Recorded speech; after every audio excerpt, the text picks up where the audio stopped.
নমস্কার বন্ধুরা, আমার নাম ডক্টর সঞ্চিতা চ্যাটার্জি। আমি একজন আয়ুর্বেদিক চিকিৎসক। আজকে আমাদের আলোচনার বিষয়বস্তু হলো ইনসুলিন রেজিস্ট্যান্স। তার আগে একটা কথা বলি, আপনারা এখন আমাকে ইনস্টাগ্রামে পাবেন। আমার আইডি সঞ্চিতা_আয়ুর্বেদা। এখানে আমি খুব ছোট ছোট করে রিলসের মাধ্যমে হেলথ সম্বন্ধে কিছু টিপস বলেছি, যেগুলো আপনাদের কাজে লাগবে। কাইন্ডলি আমাকে ফলো করে নেবেন।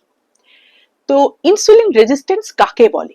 ইনসুলিন রেজিস্ট্যান্স হচ্ছে এটা এমন একটা সিচুয়েশন বা এমন একটা পরিস্থিতি যেখানে আমাদের লিভার, আমাদের মাসল এবং আমাদের যে ফ্যাট রয়েছে দেহে, সেখানে যে সেলগুলো রয়েছে সেই সেলগুলো কিন্তু ইনসুলিনের ক্ষেত্রে অতটা রেসপন্স করে না যতটা তার করা উচিত।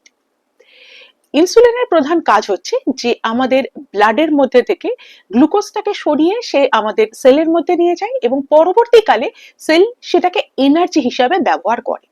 কিন্তু বিভিন্ন কারণে যখন আমাদের এই সেলগুলো ইনসুলিনের ক্ষেত্রে অতটা রেসপন্স করে না, একটা রেজিস্ট্যান্স হয়ে যায়, তো এরকম অবস্থায় কি হয়, এরা তখন আমাদের ওই ব্লাডের মধ্যে থেকে এই যে গ্লুকোজটা, তাকে আর সেইভাবে মুভ করতে পারছে না।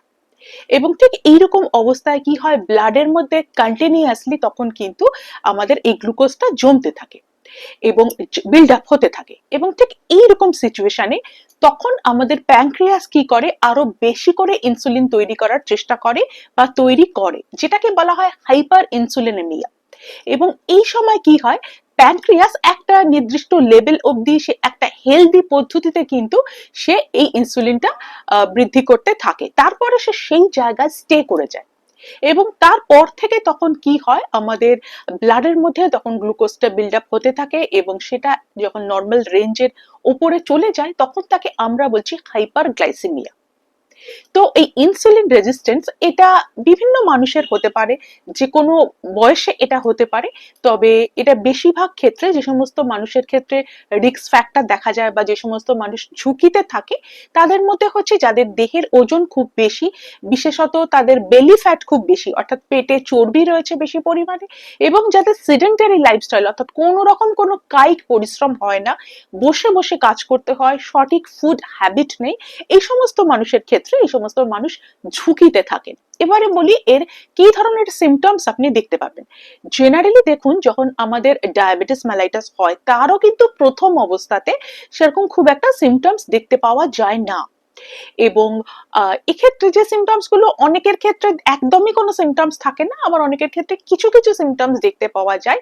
সেই সিমটমস গুলোর মধ্যে যে ধরনের সিমটমস গুলো আমরা দেখতে পাই, সেটা হচ্ছে যে একটা স্কিন ট্যাগ হয়, অর্থাৎ স্কিনের ক্ষেত্রে একটা ডিসকালার প্যাচ দেখতে পাওয়া যেতে পারে এবং কোনো কারণ ছাড়া দেহের ওজন কমে যেতে পারে, বারে বারে জল তেষ্টা পেতে পারে, বারে বারে খিদে পেতে পারে, ফ্রিকোয়েন্সি ইন ইউরিনেশন হতে পারে, বারে বারে টয়লেটে যাবার প্রয়োজন হতে পারে, ভীষণভাবে ক্লান্ত ভাব অনুভূত হতে পারে, ব্লাডে ভীষণ হতে পারে, ইস্ট ইনফেকশন হতে পারে। আবার কিছু কিছু মানুষের ক্ষেত্রে দেখা যায় যে তাদের ঘাড়ের পিছনের দিকে বা বগলের নিচে যে স্কিনটা রয়েছে, সেই স্কিনটা ডার্ক কালার হয়ে গেছে।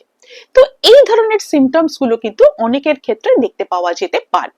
এবারে বলি কি কি কারণে এই ইনসুলিন রেজিস্ট্যান্স দেখতে পাওয়া যায়।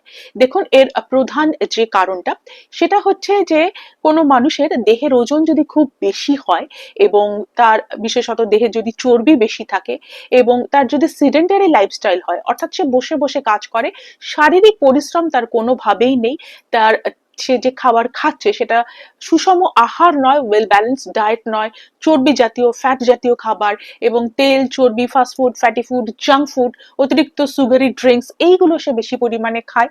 এছাড়াও কিছু কিছু হরমোনাল ডিসঅর্ডারের ক্ষেত্রেও কিন্তু এটা হতে পারে, যেরকম ধরুন অ্যাক্রোমেগালি, ক্রুসিং সিমটমস বা হাইপোথাইরয়েডিজম, যেক্ষেত্রে সঠিক পরিমাণে থাইরয়েড হরমোন উৎপন্ন হচ্ছে না এবং সেখান থেকে মেটাবলিজমটা স্লো ডাউন করছে, এই সমস্ত ক্ষেত্রেও হতে পারে।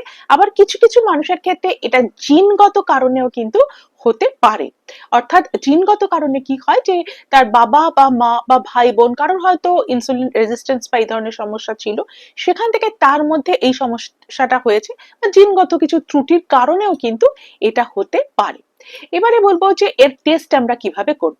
জেনারেলি ব্লাড সুগারের টেস্ট হিসাবে আমরা ব্লাড সুগার ফাস্টিং করে থাকি, অর্থাৎ 8 থেকে 12 ঘন্টা কোনো খাবার না খেয়ে জল খেতে পারেন, তারপরে ব্লাড সুগার টেস্ট করা হয়, অথবা হিমোগ্লোবিন A1C টেস্টের মাধ্যমে আমরা কনফার্ম করতে পারি।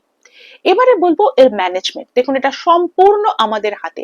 আপনি চাইলেই কিন্তু আপনার ফুড হ্যাবিট, লাইফস্টাইল এটাকে একটু চেঞ্জ করে এই ইনসুলিন রেজিস্ট্যান্সটাকে অনেকটাই কন্ট্রোলে নিয়ে আসতে পারবেন।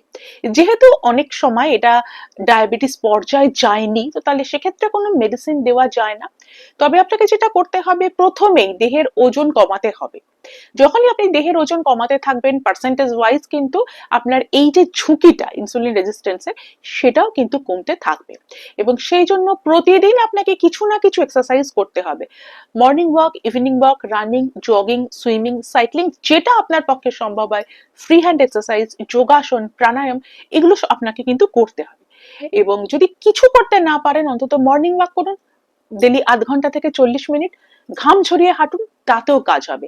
এবং আপনি যে খাবারটা খাচ্ছেন সেটা ওয়েল ব্যালেন্স ডায়েট করতে হবে। অর্থাৎ সেক্ষেত্রে আপনি যে খাবারটা খাচ্ছেন সেই খাবারের মধ্যে অতিরিক্ত ফ্যাট জাতীয় খাবার বা তেল, চর্বি, মশলা, junk food, fatty food, fast food, অতিরিক্ত মিষ্টি জাতীয় খাবার, এগুলোকে আপনাকে অ্যাভয়েড করতে হবে। পরিবর্তে ফল, শাকসবজি, এই জাতীয় খাবারগুলো আপনি বেশি করে খাবেন। জল বেশি করে খাবেন। আপনি যদি অ্যালকোহল ইনটেক করেন, স্মোকার হন, এগুলোকে বন্ধ করে দেওয়াই ভালো। তবে একেবারে সম্ভব না হলে লিমিটে নিয়ে আসুন। আর যদি আপনি স্মোকার হন, এটা বন্ধ করে দেওয়াই কিন্তু ভালো। এছাড়া আপনার যদি অতিরিক্ত মানসিক চাপ থাকে, তাকেও কিন্তু আপনাকে কন্ট্রোলে আনতে হবে। তার জন্য যোগাসন, প্রাণায়াম, এগুলো আপনাকে করতে হবে এবং কিছু রিল্যাক্সেশন থেরাপি করতে হবে। যদি আপনি এই সমস্ত জিনিসগুলো একটু মেনটেন করেন, তাহলে ইনসুলিন রেজিস্ট্যান্সের এই যে ঝুঁকিটা, সেটাকে কিন্তু আপনি আপনার কন্ট্রোলে নিয়ে আসতে পারবেন। তাহলে বন্ধুরা, আজ এই অবধি। ভালো থাকবেন, সুস্থ থাকবেন। নমস্কার।